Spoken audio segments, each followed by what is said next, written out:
Nous avons atterri à Pékin avec le cœur qui tambourinait. Moi, Antoine Martin, petit patron d'une imprimerie à Lyon, ma femme Claire, infirmière urgentiste, et notre fils de 6 ans, Lucas. 10 jours de rêve nous attendaient. Tiananmen, Grande Muraille, la modernité de Shanghai, un crochet par Suzhou, l'aventure, pas la crise. Dans le taxi électrique qui filait vers l'hôtel, Lucas collait son nez à la vitre en répétant « W à accent gravi N », appris la veille sur YouTube.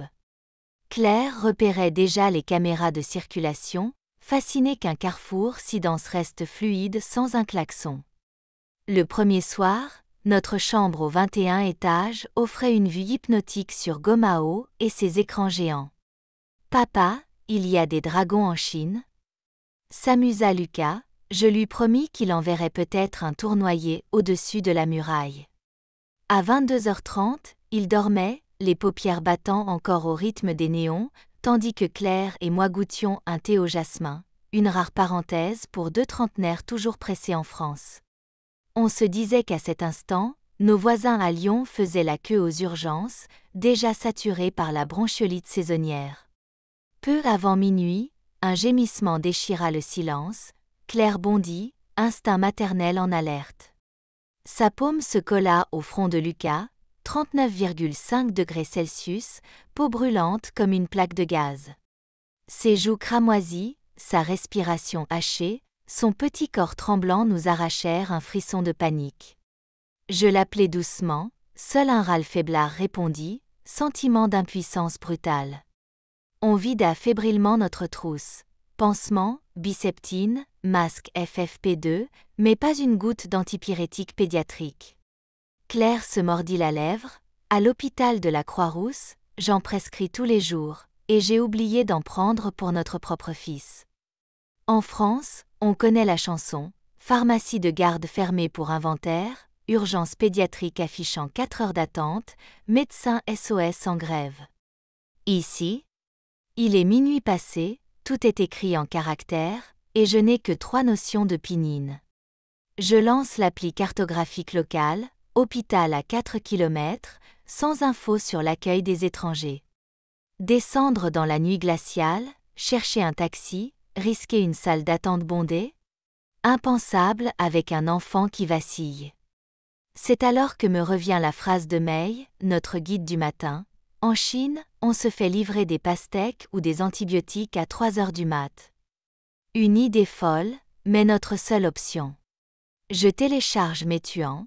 Heureusement, le Wi-Fi ultra rapide de l'hôtel ne bronche pas. L'interface est en mandarin, mais les icônes sont limpides.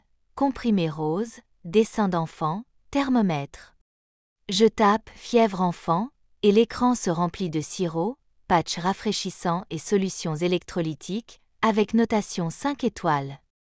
Je sélectionne un ibuprofène 6 à 8 ans, ajoute notre chambre, valide le paiement par carte Visa.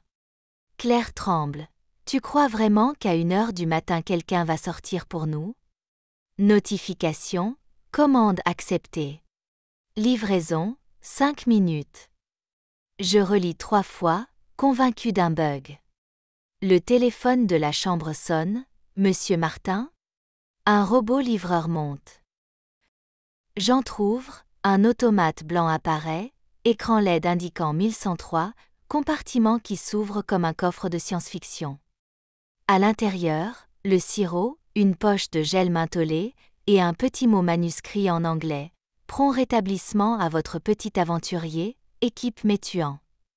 J'ai la gorge serrée. En France, même Amazon Prime ne livre pas de médicaments, encore moins à minuit.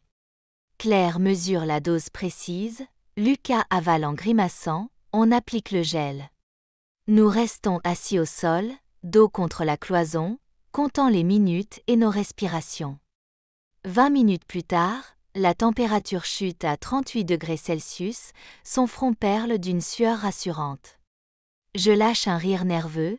À Lyon, on attendrait toujours devant la pharmacie. Ici, un robot a réglé l'affaire en 5 minutes.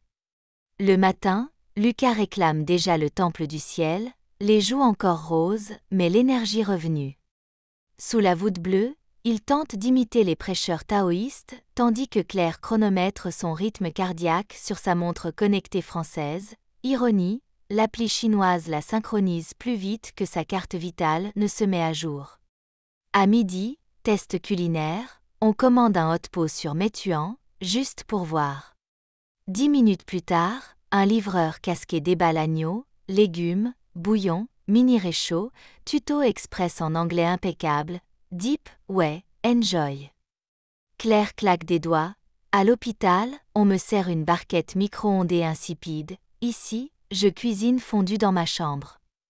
Lucas rit, éclaboussant le bouillon.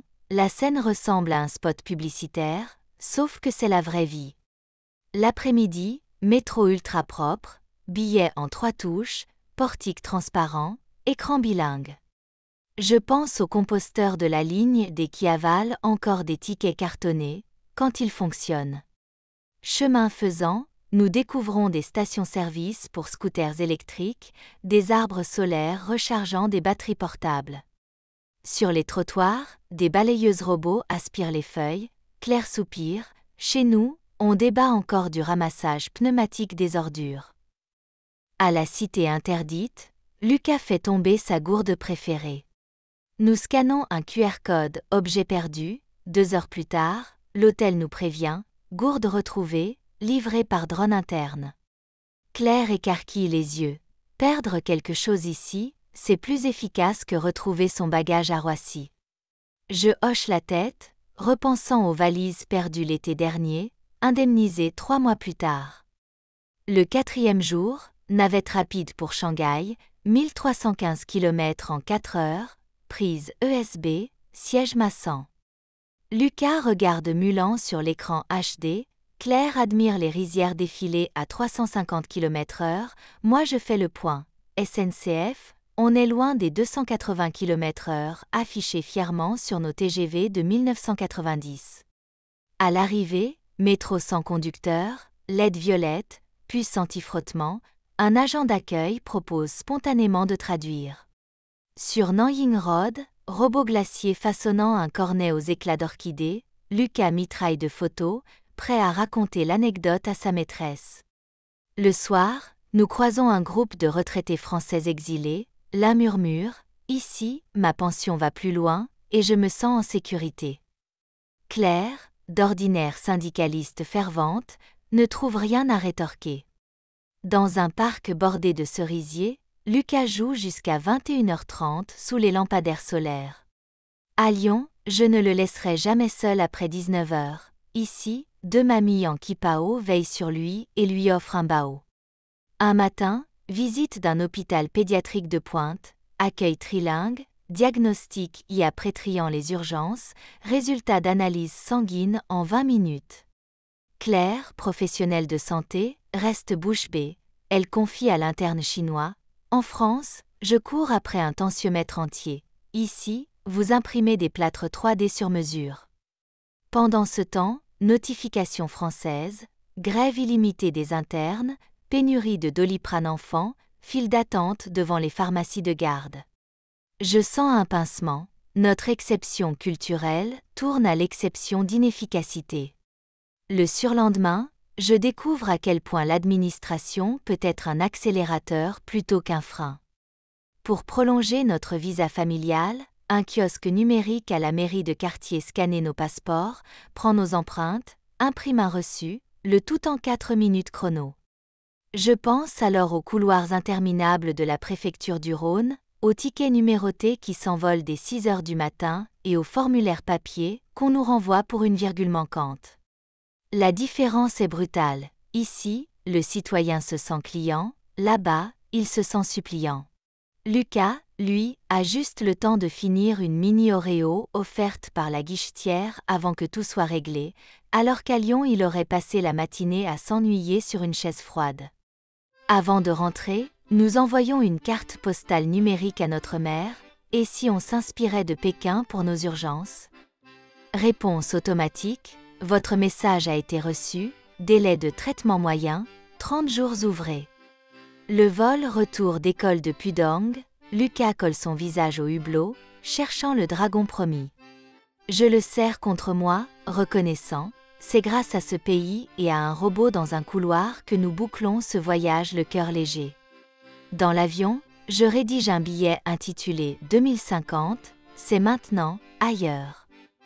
Je conclus, la Chine n'a pas seulement sauvé mon fils, elle a flanqué une claque magistrale à mon patriotisme somnole.